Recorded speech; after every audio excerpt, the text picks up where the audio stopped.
একজন ব্যক্তি উড়ে এসে পলিটিক্স করতে পারে না, সে রাজনীতিবিদদের সংস্পর্শে থাকে, আস্তে আস্তে আস্তে আস্তে শিখে এক পর্যায়ে সে বড় এমপি মন্ত্রী হয়। এই তো সিস্টেম। একজন ব্যক্তি উড়ে এসে টাপাস করে একটা অর্থনীতিবিদ হতে পারে না, অর্থনীতি নিয়ে পড়াশোনা করতে হয়, পড়ে পড়ে তাকে ইন্টার্ন দিতে হয়, কাজ করতে হয়, বিভিন্ন জায়গায় অভিজ্ঞতা অর্জন করে, আস্তে আস্তে বিভিন্ন সেমিনার অ্যাটেন্ড করে, তাই না, সার্টিফিকেট অর্জন করে, অর্থনীতিবিদদের সাথে পরামর্শ করে, তারপরে গিয়ে সে একজন অর্থনীতিবিদ হয়। একই ব্যাপার শিক্ষার ক্ষেত্রেও। একজন শিক্ষাবিদ হতে হলে শিক্ষা নিয়ে কাজ করতে হয়, আকাশ থেকে পড়লেই একজন শিক্ষাবিদ হয়ে যায় না। বাংলাদেশে হচ্ছে কিভাবে আল্লাহ ভালো জানে। বাংলাদেশে তো শরীফ শরীফা চলতেছে। শরীফ বলতেছে আমি মনে মনে শরীফা। আপনারা হাসতেছেন ভাই, মানে আল্লাহর গজব যে কখন নামবে আল্লাহই ভালো জানে। আপনারা হাসতেছেন শুনে, আমরাও মাঝে মাঝে হাসি। হয়তো কওমে লূত নামে একটা কওম ছিল, এই কওমের মূল পাপ ছিল শিরক তো করতোই, এর পাশাপাশি ছেলে ছেলে জেনা করত। এই সমস্যাটা বাংলাদেশে এখন আশঙ্কাজনক হারে বেড়ে গেছে। আগে ছেলে মেয়ে জেনা করতো, এটারও বুঝতাম, এটাও বড় রকমের হারাম। ওই যুগটা পেরিয়ে এখন আসতেছে ছেলে ছেলে। ছেলে ছেলে করলে তো সমাজের অনেকে আবার ভালোভাবে নিবে না, স্বাভাবিক। ঘুরাই খাওয়া লাগবে, কিভাবে খাওয়া যায়, ঘুরাই খাওয়ার জন্য এখন এটা চালু করা হলো যে আমি ছেলে, নাউজুবিল্লাহ, মনে মনে নাকি মেয়ে, মনটা মেয়ে মেয়ে করে, বাইরের কাঠামো নাকি ছেলের মতো, আবার মনটা ছেলে ছেলে করে, বাইরের কাঠামো মেয়ের মতো। এখন সার্জারি করে কি জেন্ডারটা ট্রান্সফার করতেছে, ওটাকে বলতেছে আর কি। এরপরে এই ব্যক্তি যদি যৌন সম্পর্ক কারোর সাথে করে, কার সাথে করবে? ছেলের সাথে। কার সাথে করবে? তাহলে আগে ছিল ছেলে, পরে হলো সহবাস করলো ছেলের সাথে। তাহলে এখানে মূল বিষয়টা কি হলো? সমকামিতা। সমকামিতার কারণে আল্লাহ পাক কওমে লূতকে আকাশে উঠিয়ে, চিন্তা কর, মনে করেন পুরো ঢাকা শহরকে একেবারে ফেরেশতারা দুইটা পাখা দিয়ে উঠায়, আসমানে উঠায়, আসমান থেকে আল্লাহ পাক পাথর বর্ষণ করে সমস্ত অধিবাসীদেরকে থেতলা করে রজম করে এইভাবে উল্টা দিকে দাফন করে দিয়েছে। এটা পৃথিবীর ইতিহাস সাক্ষী আছে। জর্ডান, ডেড সি, মৃত সাগর, ওইখানে থাকতো এই সাদুম গোত্র, যাদের নবী ছিলেন লূত আলাইহিস সালাম। এমন একটা পাপ তারা করতো, মা সাবাকাকুম বিহা মিন আহাদিন মিনাল আলামিন, আল্লাহ পাক কোরআনে বলেছেন সূরা আনকাবুতের মধ্যে। এটা এমন একটা পাপ তারা করেছিল যেটা মহাবিশ্বে কেউ আগে কখনো করে নাই। এই ছিল শাস্তি। আর আমাদের নবী মুহাম্মদ সাল্লাল্লাহু আলাইহি ওয়াসাল্লাম তিনি বলেছিলেন একটা হাদিসের মধ্যে যে আমি আমার উম্মতের মধ্যে যে পাপগুলোতে সবচেয়ে বেশি ভয় পাই, যে আমার উম্মত যে পাপগুলোতে লিপ্ত হবে আমি এটা আশঙ্কা করি, ভয় পাই, তার মধ্যে অন্যতম একটা হচ্ছে সমকামিতা।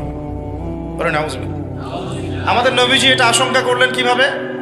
কারণ কিয়ামত পর্যন্ত কি হবে আল্লাহ রাব্বুল আলামিন তাকে জানিয়েছেন। আমরা তো বুঝি তাকে আল্লাহ পাক দেখিয়েছেন কিয়ামতের আগে কিভাবে কি হবে। নবীজি সেই 1400 বছর আগে বলেছিলেন কিয়ামতের অনেকগুলো নিদর্শন, তার মধ্যে বড় বড় দুইটা নিদর্শন আছে। কয়টা বলেন? এটা হাদিসে জিবরিলের মধ্যে আছে, মুসলিম শরীফে এবং মিশকাতে, যে আনতালিদা লামাতু রাব্বাতুহা, যখন দেখবা দাসী তার মনিবকে জন্ম দিচ্ছে। দাসী কিন্তু মনিবকে আসলে জন্ম দেয় না, দাসী মনিবকে জন্ম দিচ্ছে মানে উল্টা হচ্ছে। উল্টা হচ্ছে অর্থ উলামায়ে কেরাম করেছেন, সালফে সালেহিন করেছেন, আইম্মায়ে মুস্তাহিদিন কেরাম তারা যে ব্যাখ্যা করেছেন সেটা হচ্ছে এরকম যে শেষ জামানাতে হক বাতিল, সত্য মিথ্যা, ন্যায় অন্যায়, হালাল হারাম, এগুলোর মানদণ্ডটা উল্টা যাবে। হক মানুষ বাতিল মনে করবে, বাতিলকে হক মনে করবে। সত্যকে মানুষ মিথ্যা মনে করবে, মিথ্যাকে সত্য মনে করবে। প্রয়োজন নাই, বসেন ভাই প্লিজ, বসেন বসেন। হালালকে মানুষ হারাম করে নিবে, হারামকে হালাল করে নিবে।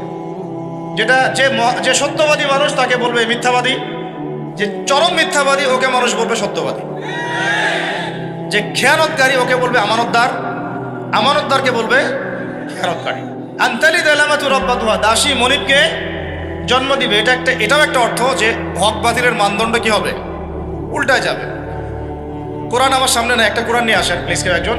কোরআনে আল্লাহ রাব্বুল আলামিন বলেছেন রিবা হচ্ছে হারাম। কি হারাম? রিবা মানে কি? রিবা মানে কি? আল্লাহ হারাম শুধু বলেননি, বলেছেন যদি কেউ না ছাড়ে, আল্লাহ হারাম করার পর কেউ যদি না ছাড়ে, তাহলে সে যেন আল্লাহ এবং তার রাসূলের সাথে যুদ্ধ করছে। এটা আপনি বুঝলেন হারাম, আমরা বুঝলাম হারাম, কোরআনে বুঝলাম হারাম, হাদিসে বুঝলাম, আর আসতে বলেন হালাল না হারাম? এখন সমাজ আর বিশ্ব বলতেছে এটা ফরজ। নাউজুবিল্লাহ তো বললেন। বেশিরভাগের ঘরে ঘরে সুদ, এবং সুদী ব্যাংকিং সিস্টেম আর এনজিও ছাড়া চলতে পারতেছি না আমরা। এতদিন পর্যন্ত আমরা বিকল্প ব্যবস্থা ক্রিয়েট করতে পারলাম না।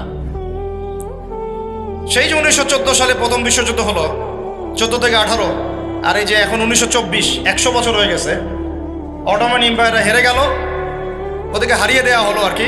ভিতরের গাদ্দার কিছু ছিল, এরা আবার ব্রিটিশদের সাথে মিত্রতা করে এদের বিরুদ্ধে বিদ্রোহ করেছিল, করে উন্মুক্ত করলো, করে ওইখানে এদেরকে ঢুকালো। তারপর থেকে এই শুরু হলো এদের শাসন। এই বিগত 100 বছরে আমরা এখন পর্যন্ত এগুলোর বিকল্প ব্যবস্থা প্রণয়ন করতে পারি নাই। আপনি বলছেন হারাম, সবাই বলছেন হারাম, আর সমাজ বলছে কি শুধু হালাল না, সমাজ তো ফরজ করে নিয়েছে। নাউজুবিল্লাহ। নবীজি এটাই বুঝাচ্ছেন, এমন একটা যুগের কথা সাল্লাল্লাহু আলাইহি ওয়াসাল্লাম, যে মানুষ আল্লাহর হালালকে হারাম করে নিবে, হারামকে হালাল করে নিবে, কোনো পরোয়া করবে না। মদ মাদক হালাল না হারাম? তাহলে কিভাবে মাদক লাইসেন্স পেতে পারে বলেন, আমাকে উত্তর দেন। একটা আদেশ লঙ্ঘন করার কারণে 70 জন সাহাবীকে জীবন দিতে হয়েছে। কতজন সাহাবীদেরকে? আপনি আমি তো কিছুই না রে ভাই। নবীজি বলেছেন সাল্লাল্লাহু আলাইহি ওয়াসাল্লাম, জাবালে রুমার উপর দাঁড়ায় থাকো তোমরা 50 জন তীরন্দাজ, মানে এখনকার মনে কর শার্প শুটার। এখন তো তীর নাই, আছে এখন শার্প শুটিং এর দূর থেকে শুট করবে, একদম দেখা যাবে 3 কিলো 5 কিলো দূরে টার্গেটকে মারে ফেলছে, স্নাইপার দিয়ে মারা যাবে না? 50 জনকে রেখেছেন, তোমরা এই জাবাল রুমা থেকে নামবা না। যদি দেখো আমাদের দেহ পাখি এসে ঠোকায় ঠোকায় খেয়ে ফেলতেছে, তবুও নামবা না। কার আদেশ? নবীজির আদেশ, নেতার আদেশ। সাহাবীরা মনে করলেন যুদ্ধ শেষ হয়ে গেছে। ওই মাঠে গেলে আমি আপনাদেরকে বুঝাতে পারতাম যে আসলে সাহাবীরা কোন দিকে মুখ করেছিলেন, কাফেররা কোন দিকে মুখ করেছিল, কোন দিক থেকে আক্রমণটা হয়েছে, কাফেররা কোন দিকে পালিয়েছে, কিভাবে খালিদ বিন ওয়ালিদ পিছন দিক দিয়ে আসলেন। এটা ওই মাঠে না গেলে আমি বুঝাতে পারবো না। এতটুকু বুঝেন, পিছন দিক থেকে ওই একটা আদেশ লঙ্ঘন করার কারণে 50 জন সাহাবী বেশিরভাগই নেমে আসলেন, মনে করলেন যুদ্ধ শেষ হয়ে গেছে। এদিকে খালিদ বিন ওয়ালিদ রাদিয়াল্লাহু আনহু, তিনি তখনও কিন্তু মুসলিম হন নাই। তিনি তখন পর্যন্ত মুসলিম হন নাই। তিনি তখন ওই পক্ষে ছিলেন, আবু সুফিয়ানের বাহিনীতে। পিছন দিক থেকে এসে মাত্র 1 ঘন্টা 2 ঘন্টার ব্যবধান হবে, 70 জন সাহাবী শাহাদাত বরণ শেষ। পিছন দিক থেকে আক্রমণ করলেন, আর আবু সুফিয়ান পালিয়ে যাচ্ছিল সামন দিক থেকে, সে আবার ব্যাক করা শুরু করলো। 2 দিক থেকে চাপে পড়ে মুসলমানরা শেষ। এখন মুসলমানদের এই আসসামু ওয়া তাআ, শুনলাম মানলাম, এই জিনিসটাই মানুষের মধ্যে নাই। এখন শুনলাম মানলাম। দেখেন আমাদের নবীকে পর্যন্ত তার সাথে মার খেতে হলো। সাহাবীরা কি শুধু একা জীবন দিয়েছেন? আমাদের নবী সাল্লাল্লাহু আলাইহি ওয়াসাল্লামের দাঁত ফেলে দিল মেরে। একজন ইবনে কামিয়া নামে একজন ব্যক্তি, লাআনাহুল্লাহ, সে তরোয়ালের নিচের অংশটা দিয়ে নবীজির এখানে আঘাত করেছিলেন। এতে করে লোহার কড়া ভেঙে চোখের উপর দিয়ে ঢুকে গেছে, এই যে পুরোর উপর দিয়ে ঢুকে গেছে। এটা কত কষ্ট করে সাহাবীরা দাঁত দিয়ে টেনে বের করেছে। একটা গর্ত খুঁড়ে রাখা হয়েছিল, ওখানে তিনি পড়ে গিয়েছেন, তাকে প্রেসার ক্রিয়েট করা হয়েছে, পিছনে যেতে যে পড়ে গিয়েছেন, পা মচকে গিয়েছে। একটা আদেশ লঙ্ঘন করার কারণে অনুসারী নেতা সবাই মার খেলেন। আমরা এখন বুঝতেই পারি না আসসামু ওয়া তাআ কি জিনিস। বারবার একই কথা বলা হচ্ছে, তারপরেও মানুষের বোধোদয় হচ্ছে না। যে উলামায়ে কেরামের সোহবতে থাকতে হবে, তাদের পরামর্শ জীবন গড়তে হবে, কথা শুনতে হবে, সিচুয়েশন বুঝতে হবে। তারা আপনাদের চেয়ে আমাদের চেয়ে অনেক বেশি জ্ঞানী বিচক্ষণ, তাদের সাথে মাশওয়ারা করে পরামর্শ করে জীবন গড়তে হবে। আর সবচেয়ে দুঃখজনক কি জানেন, যে আমাদের এখন পর্যন্ত উলামায়ে কেরামদের মধ্যেই একটা ইউনাইটেড প্ল্যাটফর্ম ক্রিয়েট হয় নাই। যদি আলেমদের মধ্যে একটা ঐক্য হয়ে যায় বা যেত, তাহলে বাংলার জমিনে দ্বীন অর্ধেক প্রতিষ্ঠা হয়ে যেত। এটা এখন পর্যন্ত আমরা করতে পারি নাই, ব্যর্থতা আমাদের। এর উপরে আছে দৌরত্ব, ওদের ষড়যন্ত্র, ভিতরে মুনাফিকদের ষড়যন্ত্র, বাইরে আবার দেখা যায় উগ্রবাদীদের ষড়যন্ত্র, তারপরে দেখা যাচ্ছে সুদী কারবারের ষড়যন্ত্র, তারপরে তার উপর আছে হারাম সংস্কৃতি চাপিয়ে দেওয়া, শিক্ষার মধ্যে ভেজাল, খাবারের মধ্যে ভেজাল, কি আর কি বলবো, চতুর্দিক থেকে বেষ্টিত। তার মধ্যে দাড়ি টুপিওয়ালা কিছু মানুষও আছে আমাদের সমাজে ঘুরে বেড়াচ্ছে, আমাদের দুশ্মন, দাড়ি টুপি নিয়েই দুশ্মনী করতেছে। এদেরকে আপনি কিছু বলতেও পারবেন না, কারণ এরা লা ইলাহা ইল্লাল্লাহ মুহাম্মাদুর রাসূলুল্লাহ পড়ে, এদিকে আবার তাগুদের সাথে আতাত করে, এদিকে কাফেরদের সাথে আতাত করে, মুনাফিকদের সাথে আতাত করেও চলে। এখন বহুমুখী সমস্যায় আমাদের সর্বাগ্রে যেটা দরকার সেটা হলো আমাদের সবার আগে আদব, ইলম, তাসকিয়া এগুলো অর্জন করতে হবে। আল্লাহ পাক আমাদের বোঝার তৌফিক দান। সবাই নিয়াত করেন যে আমরা সবাই প্রত্যেকেই যার যার ঘরে একজন করে আলেম তৈরি করবো ইনশাআল্লাহ, একজন করে হাফেজে কোরআন তৈরি করবো ইনশাআল্লাহ। আমাদের প্রত্যেক ঘরের মহিলারা আছে না, মা বোনরা আছে না, আমরা আমাদের মহিলাদেরকে ইনশাআল্লাহ একজন করে মহিলা হলেও, একটা মেয়ে আমার, একটা বোন, একজন হলেও আমি আয়েশা এবং খাদিজা রাদিয়াল্লাহু আনহুমা তাদের আদর্শ তৈরি করবো। বেসিক কাজ করতে না পারলে উপরে এরকম শোডাউন দিয়ে কোনো লাভ নাই। আমার কথা কি বুঝতে পারছেন? আমি জানি আমার কথা সবাই নিতে পারে না, কিছু করার নেই, আমাকে বলতে হবে। যাদের নেয়ার ক্ষমতা আছে তারা নিবে ইনশাআল্লাহ।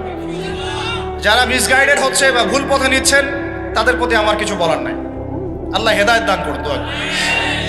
আমাদের উপর দায়িত্ব এখন দুইটা। সূরা আলাতে আল্লাহ পাক বলেছেন ফাযাক্কির ইন নাফাআতিয যিকরা, উপদেশ দাও তুমি হে নবী মুহাম্মদ সাল্লাল্লাহু আলাইহি ওয়াসাল্লাম, তুমি উপদেশদাতা, তুমি উপদেশ দাও। যদি উপদেশ কোনো কাজে আসে, সায়াযাক্কারু মান ইয়াখশা, যারা আল্লাহকে ভয় করে অচিরেই ফিরে আসবে ইনশাআল্লাহ। যারা আপনারা আল্লাহকে ভয় করেন ইনশাআল্লাহ অচিরেই আপনারা মসজিদে ফিরে আসবেন, তালিমে ফিরে আসবেন, ইনশাআল্লাহ কোরআনের কাছে ফিরে আসবেন, ইনশাআল্লাহ সুদ ছেড়ে দিবেন, ঘুষ ছেড়ে দিবেন, দুর্নীতি ছেড়ে দিবেন, হারাম সম্পর্ক ছেড়ে দিবেন। যারা আল্লাহকে ভয় করে অচিরেই ফিরবে ইনশাআল্লাহ। ওয়ায়াতাজান্নাবুহাল আশকা, যারা সীমা লঙ্ঘনকারী এরা তো ওদের অবস্থানের উপর অটল থাকবে, তাই না? অন্য আরেকটা সূরাতে আছে গাশিয়ার মধ্যে ফাযাক্কির ইন্নামা আনতা মুযাক্কির, উপদেশ দাও, তুমি হচ্ছে উপদেশ দাতা, লাস্তা আলাইহিম বিমুসাইতির, তুমি মানুষের উপরে দারোগা নও। আমাদের এই দাওয়াতটা হবে আমভাবে সমস্ত মানুষদের উদ্দেশ্যে। আমাদের তরুণীরা, কিশোরীরা, আমাদের সমাজে যারা আছে তারা, নারীরা, পুরুষেরা, কর্মজীবীরা, চাকুরিজীবীরা, ব্যবসায়ীরা, অর্থনৈতিক সেক্টরের মানুষেরা, রাজনৈতিক অঙ্গনের মানুষেরা, প্রশাসনে যারা আছেন তারা, সবার উদ্দেশ্যে আমভাবে দাওয়াত দিতে হবে। কোনো ঘরানা বাদ দেওয়া যাবে না এবং তাদেরকে দূরে ঠেলেও দেওয়া যাবে না, ঘৃণাও করা যাবে না, কাছে টানতে হবে। আল্লাহ নবী আবু জেহেলকে দাওয়াত দেন নাই, আবু লাহাব, উতবা সাহেব এদেরকে দাওয়াত দেন নাই। আমাদের সবার প্রতি উদাত্তই দাওয়াত থাকবে। সবাই মিলে আগে এলেম অর্জন করেন, আল্লাহ পাক তৌফিক দান করেন। পরিস্থিতি বোঝার চেষ্টা করেন, উম্মার অবস্থা কি সেটা বোঝার চেষ্টা করেন, আলেমদের সাথে পরামর্শ করেন, সোহবত থেকে জীবন গড়েন, সমস্ত হারাম রিজিক ছেড়ে দেন, আপনার পরিবারটার দায়িত্ব নেন কঠোরভাবে, আপনার সন্তানকে মানুষ করেন। সন্তান বিপদে চলে গেছে, এই যুবক ছেলেদেরকে ফিরাই নিয়ে আসেন, ওদেরকে মাদকের ভয়াল থাবা থেকে বাঁচান, আইনের সুশাসন নিশ্চিত করেন, দুর্নীতি বন্ধ করেন, ঘুষ বন্ধ করেন, জেনার লাইসেন্স দেওয়া বন্ধ করেন, মাদকের লাইসেন্স দেওয়া বন্ধ করেন, শিক্ষার সংস্কার করেন। এভাবে চলতে থাকলে জাতি ধ্বংস হয়ে যাবে। এগুলো কথা আমার এমনি আবেগের কথা না। বিশ্বাস না হলে অপেক্ষা করেন, 10 বছর দেখেন না কি হয়, 10টা বছর পর দেখেন কি হয়। এখনই তো শরীফ থেকে শরীফা চলে আসছে, 10 বছর পর কোন থেকে কি আসবে আল্লাহই ভালো জানে। আল্লাহ পাক আমাদেরকে বোঝার তৌফিক দান করেন। ভাই এটাই আনতালিদ আলামাতু রাব্বাতুহা, দাসী মনিবকে জন্ম দিচ্ছে এখন।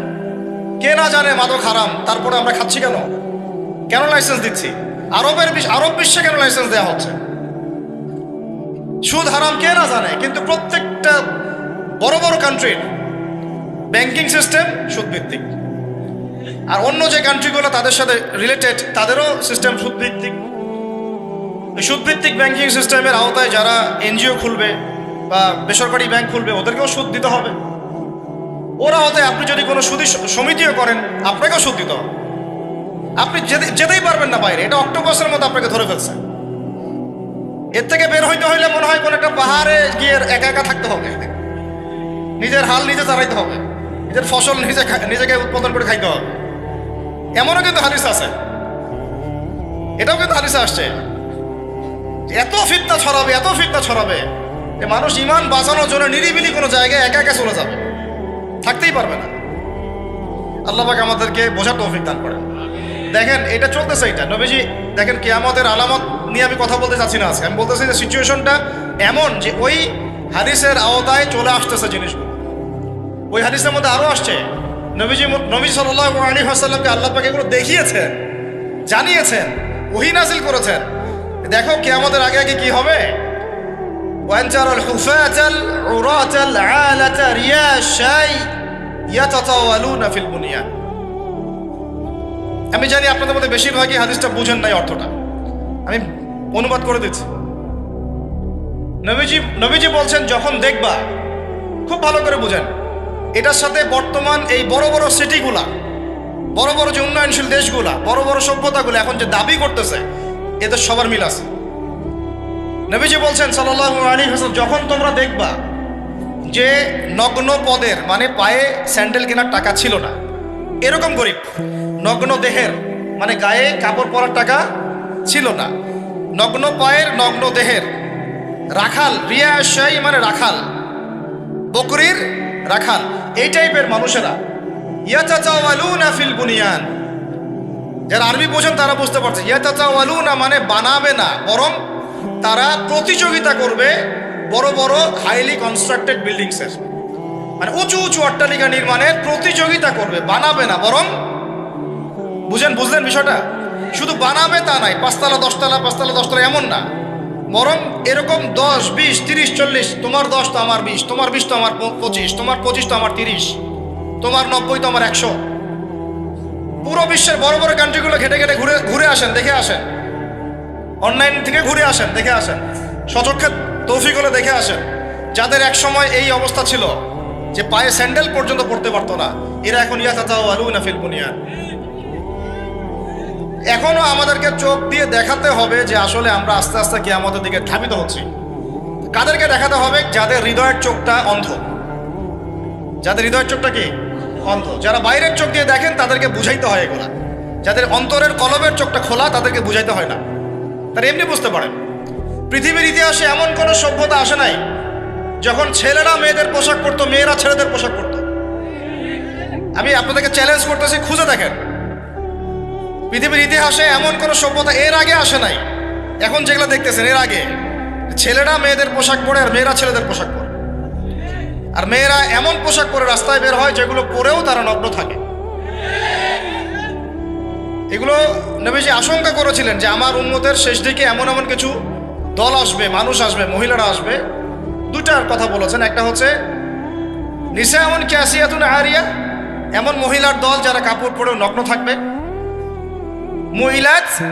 মুমিলাতুন মাইলাত মানে নিজেরাও আকৃষ্ট হয়, অন্যকে আকৃষ্ট করে। কাপড় পরবে ছেলেদের, কাপড় কিসের পরবে? ছেলেদের। গ্রিক সভ্যতা, আমরা বলি গ্রিক সভ্যতা অনেক প্রাচীন, ওই সভ্যতা এটা ছিল না। পার্সিয়ান সভ্যতা এটা ছিল না। নবী সাল্লাল্লাহু আলাইহি ওয়াসাল্লাম যুগের সময় যে আইয়ামে জাহিলিয়াত বলি আমরা, ওই যুগেও মেয়েরা ছেলেদের পোশাক পরতো না। মেয়েরা হয়তো জিনা বেশি ছিল, কিন্তু মেয়েরা তাও একটা পোশাক পরতো ঢিলে ঢালা। আমরা তো আইয়ামে জাহিলিয়াতের কথা বলি, ওদেরকে ধিক্কার দেই, তাই না? ওই আইয়ামে জাহিলিয়াত আর বর্তমান বিশ্বের মধ্যে কোনো পার্থক্য নাই। আমি এমনি বলি নাই। ওই আইয়ামে জাহিলিয়াত মানে হচ্ছে শিরক আর শিরক। এখনকার দুনিয়ায় দেখেন খালি শিরক আর শিরক। আপনার কাছে মনে হচ্ছে যে আমি তো করি না, লা ইলাহা ইল্লাল্লাহ আমি পড়েছি, মুহাম্মদুর রাসূলুল্লাহ আপনি পড়েছি, এটা আপনার হয়তো মনে হচ্ছে বাইরের চোখ দিয়ে। মন থেকে ভালো করে ভিতরের চোখ দিয়ে দেখেন, মুসলমান কালিমা পড়েও মাজারে সেজদা করে, মুসলমান কালিমা পড়েও কবরে সেজদা করতেছে, কালিমা পড়ে ওইখানে জবাই করতেছে, ওইখানে নজর মানত করতেছে, আল্লাহকে বাদ দিয়ে অন্যকে সেজদা করতেছে, আল্লাহকে বাদ দিয়ে অন্যের কাছে চাচ্ছে, দোয়া করতেছে। এগুলো কি পাপ? এগুলো কিসের পাপ?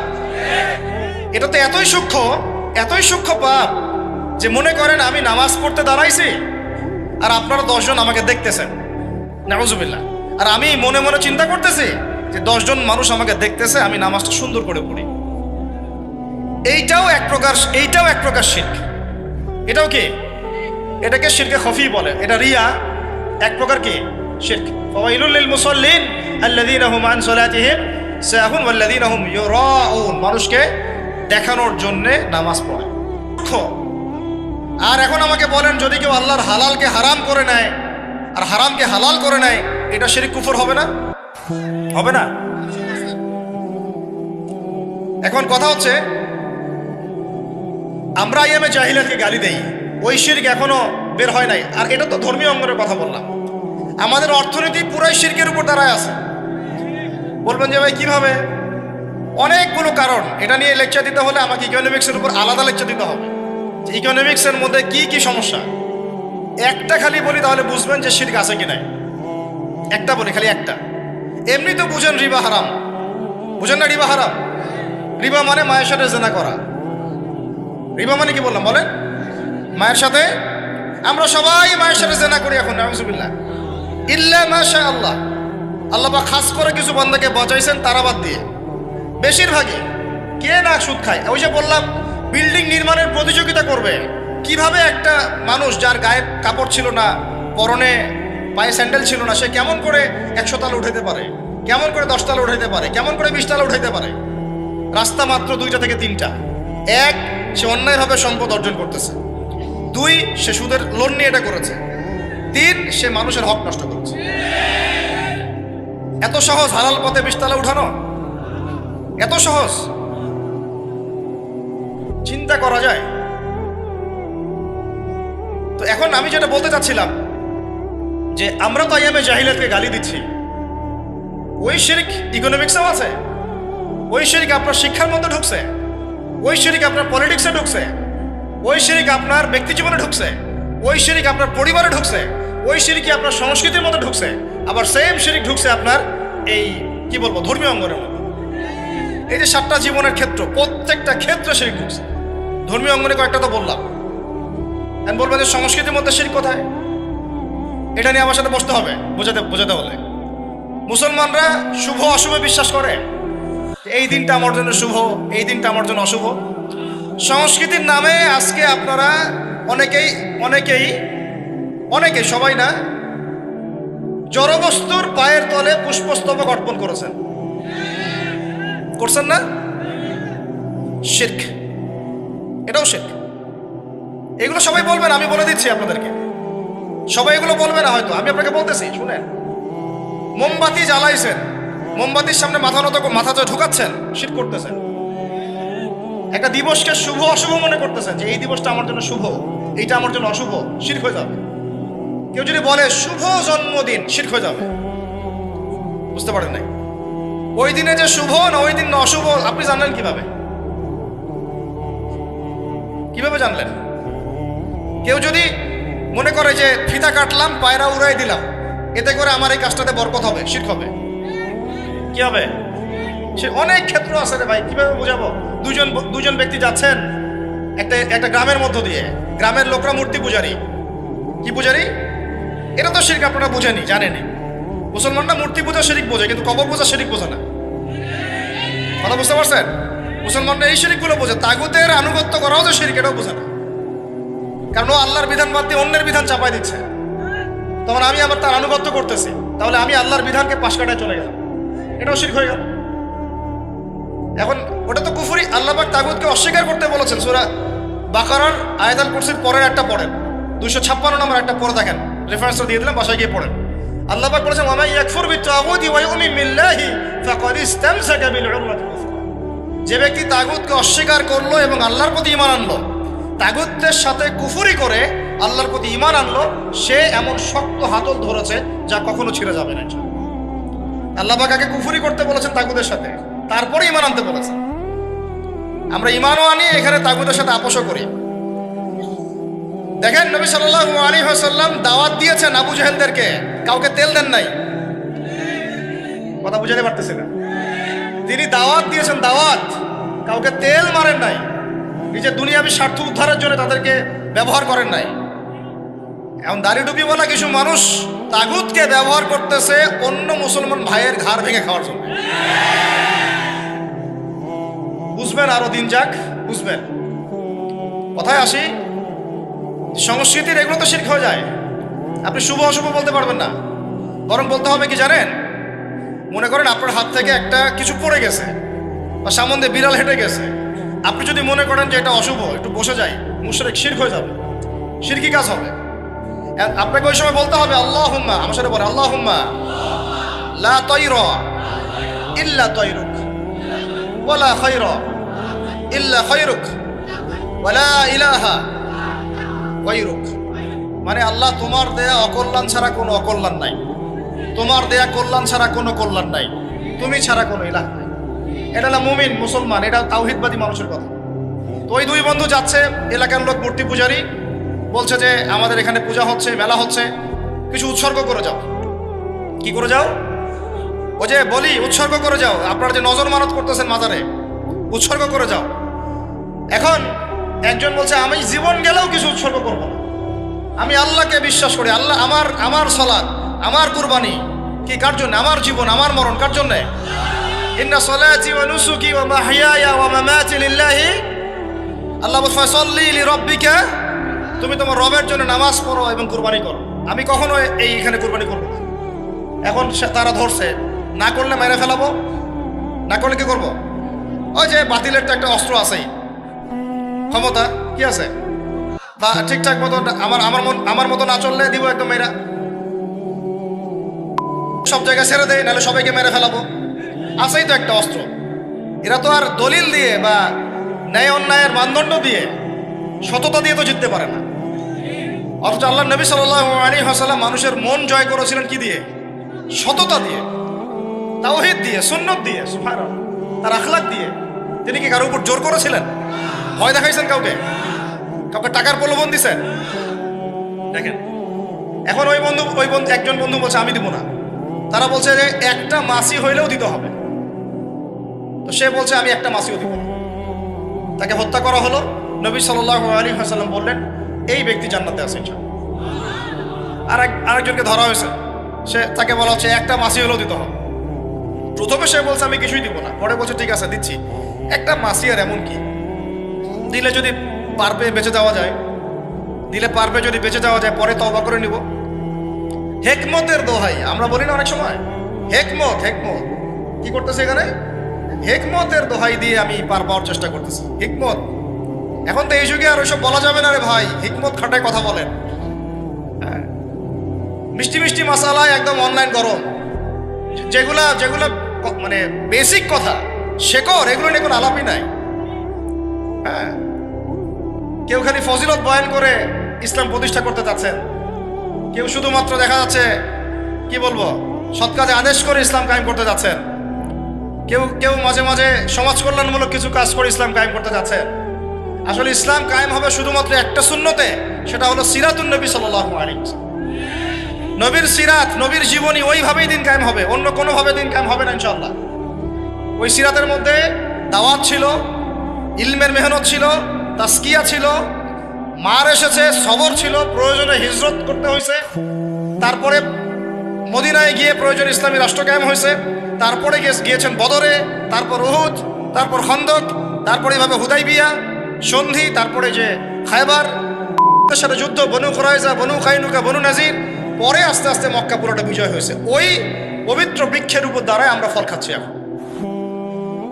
এটাই সিরাত, এটাই সুন্নাত। এর বাইরে আমরা এখন যেটা হিকমত বলতেছি, এগুলো হিকমত না, কাপুরুষতা। আমরা আমাদের কাপুরুষতাকে হিকমতের শব্দের আড়ালে লুকাই ফেলতেছি। আমরা আমভাবে সবার উদ্দেশ্যে দাওয়াত দিব, কি দিব? দেখেন এখন দুইটা রাস্তা খোলা। এক হচ্ছে শেকড়টা যেহেতু পচে গেছে, হয় আপনাকে শেকড়ে এমন মেডিসিন প্রয়োগ করতে হবে যাতে শেকড়ের এই পচনটা কি হয়, ভালো হয়, সুস্থ হয়ে যায়, গাছটা যেন পবিত্র হয়ে যায়। এখন গাছটা অপবিত্র হয়ে আছে, শেকড়টা নষ্ট। শেকড় নষ্ট না? আমি সুদ খাইলে আমার শেকড় আবার পবিত্র হয় কিভাবে? আমি যদি মাদক খাই, ইয়াং ছেলে পেলে তোমাদেরকে বলতেছি, তাহলে আমাদের শেকড় পবিত্র কিভাবে হয়? তাওহীদই চিনি না, শেকড় কেমনে পবিত্র হবে? সুন্নতি নাই, বেদাতি আমল দিয়ে ভর্তি, কিভাবে পবিত্র হবে?